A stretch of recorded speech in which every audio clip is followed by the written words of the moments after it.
تو سلامت رہے. تو اگر اب تک کچھ نہیں کیا تو ان 10 دنوں کے اندر میرے پاس آ جاؤ، ان 10 راتوں میں میرا قرب حاصل کر لو. اللہ تبارک و تعالیٰ نے یہ 10 دن بڑے عجیب رکھے، اور بعض روایتوں کے اندر آتا ہے کہ یہ 10واں حصہ جو ہے رمضان کا، یہ عتق من النیران، آگ سے آزادی کا پروانہ لے کر آتا ہے. یہ اگر کوئی مومن ایمان اور عمل صالح کے ساتھ اس عشرے کو گزارے تو اللہ تبارک و تعالیٰ اپنے فضل و کرم سے ہمیں توفیق عطا فرما دے کہ اس عشرے سے صحیح فائدہ اٹھانے کی توفیق ہو اللہ تعالیٰ کی طرف سے، اور اس کی برکتوں اور رحمتوں سے صحیح معنی میں مستفید ہونے کا اللہ تبارک و تعالیٰ موقع عطا فرما دے. کس طرح مستفید ہو آخری عشرے سے؟ سب سے پہلی بات تو یہ ہے کہ اسی عشرے کے اندر وہ رات آنے والی ہے، شب قدر، لیلۃ القدر، جس کے بارے میں اللہ تعالی نے پوری سورت نازل فرمائی کہ ہم نے یہ قرآن لیلۃ القدر میں اتارا، اور تمہیں کیا پتا کہ لیلۃ القدر کیا چیز ہے؟ یہ ہمارا اللہ تعالیٰ تبارک و تعالیٰ فرما رہے ہیں، تم کیا جانو لیلۃ القدر کیا چیز ہے؟ اور تمہاری محدود عقل اور سمجھ کے مطابق ہم اتنا کہہ دیتے ہیں کہ یہ رات 1000 مہینوں سے زیادہ بہتر ہے. کیا سمجھو گے تم اس کی حقیقت کو؟ اپنی اس محدود عقل سے، محدود سمجھ سے کیا سمجھ سکتے؟ لہذا تمہاری سمجھ میں لانے کا ایک جو آسان تمہاری سمجھ میں آ جائے اتنا بتا دیتے ہیں کہ 1000 مہینے سے بہتر ہے، 1000 مہینے سے بھی بہتر. اور عربی میں جو لفظ استعمال فرمایا خیر، وہ معمولی بہتر کے لیے نہیں آتا، یعنی جیسے 19-20 کا فرق ہو، 20-21 کا فرق ہو، اس کے لیے نہیں کہتے خیر. بہت زیادہ، جب ایک چیز دوسری چیز سے بہت بہتر ہو تب کہتے ہیں خیر. تو خیر من الف شہر کے معنی 1000 مہینے سے بھی بہت بہتر. کتنی بہتر؟ کتنی بہتر تم سمجھ نہیں سکتے. لہذا تمہاری محدود عقل کے مطابق اتنا کہہ دیا ہم نے کہ 1000 مہینے سے بہتر ہے. کتنی بہتر ہے تمہاری عقل میں پوری طرح آ نہیں سکتا. ارے بھائی، اس اللہ جل جلالہ کی عطا کی، اس کی نعمتوں کی آدمی اگر گنتی کرنا چاہے تو گنتی نہیں کر سکتا، گنتی ختم ہو جاتی ہے. اور گنتی کرنے کے جو مصنوعی طریقے ایجاد ہوئے ہیں وہ بھی ختم ہو جاتے ہیں. اتنی زیادہ ہے لیلۃ القدر. اللہ اکبر کبیرہ. تو جب نبی کریم سرورت عالم صلی اللہ علیہ وسلم کو یہ بتایا گیا کہ لیلۃ القدر اتنی عظیم الشان رات ہے، تو اب دیکھیے رسول کریم صلی اللہ علیہ وسلم نے شروع میں یہ نہیں بتایا گیا تھا کہ کس وقت ہوگی، بلکہ یہ بھی نہیں بتایا گیا تھا کون سے عشرے میں ہوگی. تو رسول کریم صلی اللہ علیہ وسلم نے شروع میں پورے مہینے کا اعتکاف فرمایا. پتہ نہیں تھا نا کہ کون سی رات شب قدر ہوگی، تو مہینے کے کسی بھی دن میں ہو سکتی ہے. تو آپ نے پورے مہینے کا اعتکاف فرمایا کہ بہرحال کسی نہ کسی رات میں تو ہے، تو وہ رات اگر اعتکاف کی حالت میں گزر جائے گی تو انشاءاللہ اس میں عبادت میرے نام اعمال میں لکھی جائے گی. ایک عشرہ گزرا، دوسرا عشرہ گزرا، تو دوسرے عشرے کے وقت میں جب دوسرا عشرہ آیا، یعنی 10ویں تاریخ سے کی رات سے اور 20 کی صبح تک، تو 20 کی صبح کو عشرہ ختم ہو رہا تھا، تو بعض صحابہ کرام نے اپنا جو سامان تھا اعتکاف کا وہ گھر لے گئے، بھیج دیا کہ آج شام سے اٹھیں گے اعتکاف سے، کیونکہ ہر 10 دن کا اعتکاف کی نیت کی تھی، تو اٹھنے تھے، اچانک رسول کریم صلی اللہ علیہ وسلم نے اعلان فرمایا کہ دیکھو جن لوگوں نے میرے ساتھ اعتکاف کیا ہے 20 تاریخ تک کا، اور انہوں نے سامان بھیج دیا اپنا گھر واپسی کے لیے، میں کہتا ہوں واپس آ جائیں، اور جو اگلے 10 دن بھی اعتکاف کریں میرے ساتھ۔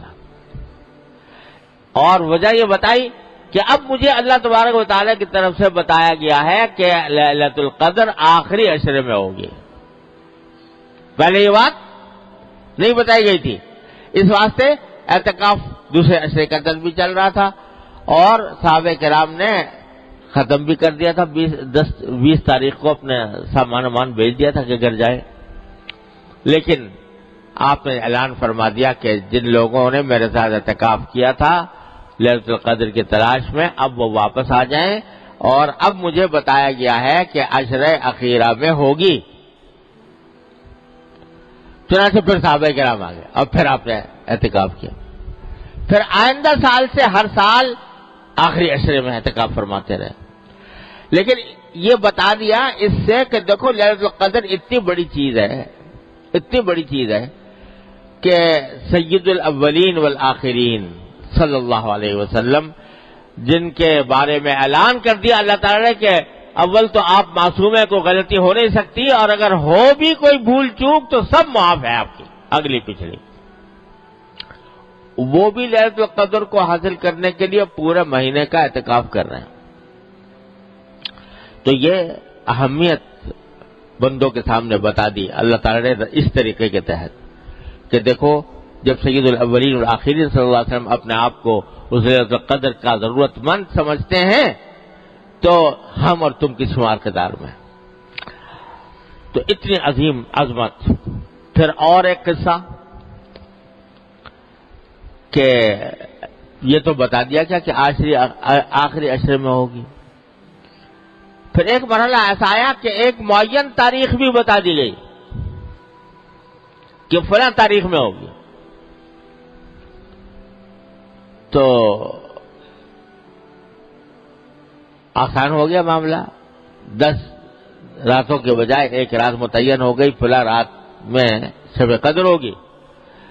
لیکن رسول کریم صلی اللہ علیہ وسلم فرماتے ہیں، یہ بھی اللہ تعالیٰ کی حکمت تھی کہ فرماتے ہیں کہ مجھے بتا دیا گیا تھا، میں بتانے کے لیے تم لوگوں کو آنا چاہ رہا تھا، بتانا چاہ رہا تھا کہ کون سی رات شب قدر ہے، لیکن میں دیکھا کہ 2 آدمی آپس میں جھگڑا کر رہے ہیں، لڑ رہے ہیں، تو اس لڑائی کی بے برکتی سے وہ میرے ذہن سے نکل گئی، کون سی رات مجھے بھلا دی گئی۔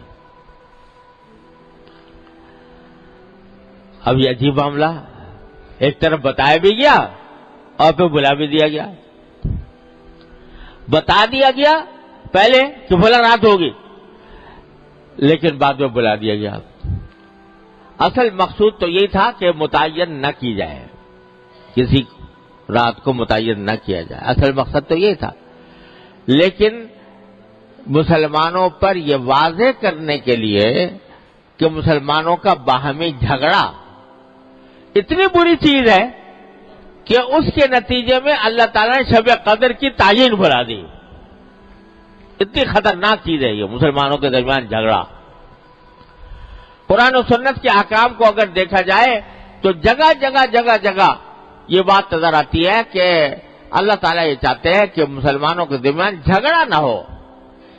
جھگڑے کو ختم کرنے کے لیے، فساد کو ختم کرنے کے لیے، باہمی شقاق کو ختم کرنے کے لیے طرح طرح سے دیواریں باندھی ہے اللہ تعالیٰ نے کہ جھگڑا نہ کرو۔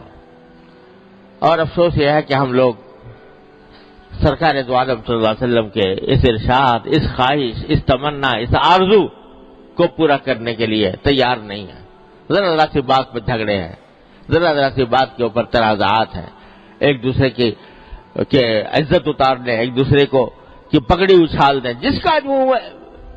جس کا موقع ملے، جس کی تحقیق کیے بغیر بھی پگڑی اچھال دی، عزت ختم کر دی، کسی کی بے عزتی کر دی، برا بھلا کہہ دیا، ڈانٹ ڈپٹ کر دی، اس کو معمولی بات سمجھے ہوئے ہیں کہ یہ کوئی معمولی بات ہے.